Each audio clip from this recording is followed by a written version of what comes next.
went out to who I am. Working in the cherry garden and checking out on the breathing birds. Now this is the L'agriculture biologique, c'est tout d'abord respecter la fertilité des sols, ne pas utiliser de pesticides et d'engrais chimiques de synthèse, c'est ne pas utiliser d'organismes génétiquement modifiés, et puis c'est aussi respecter sur les fermes le bien-être animal. On est producteur de fruits rouges maintenant. Avant on faisait des légumes, mais maintenant c'est plus spécialisé dans le fruit rouge.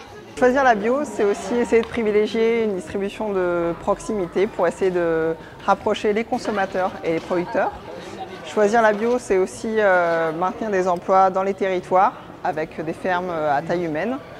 Et le producteur s'engage à toutes ces qualités par un cahier des charges et un organisme qui vient contrôler ce cahier des charges.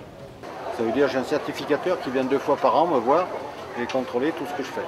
Ça veut dire qu'il a le droit de contrôler tous mes bâtiments, tous mes champs, tous mes animaux, de faire des analyses de tous les produits. Tous les sacs sont étiquetés avec le nom du produit, le poids et la date de l'emballage.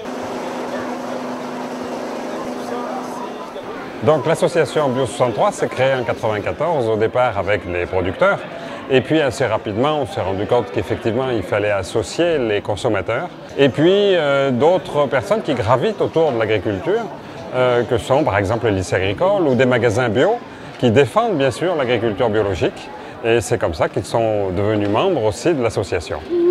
La population européenne est un peu suivie, il est utile à l'agriculture puisqu'il mange les campagnols, les fameux campagnols. Bio 63 sert à accueillir toutes les personnes qui cherchent des infos sur la bio, donc des personnes qui souhaitent s'installer ou des personnes qui souhaitent aussi faire évoluer leur système agricole vers la bio.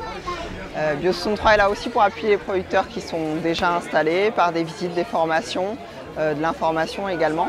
On soigne par homéopathie, par aromathérapie et après s'il n'y a pas de résultat, on fait une antibiothérapie. Bio 63 sert aussi à apporter un appui sur la commercialisation, donc circuit court et filière organisée. Et enfin, Bio 63 a un rôle de promotion, voilà, de diffusion d'informations de la bio auprès du grand public. L'association Bio 63 développe également un programme de communication permettant justement de toucher un large public. Et à titre d'exemple, on peut citer notamment un événement dont c'est la 2e édition, les Arts en ferme, qui vise à mélanger très intimement l'agriculture biologique et la culture en proposant des animations, des expositions d'artistes, des concerts et en faisant une porte ouverte chez un producteur adhérent au réseau Bio 63.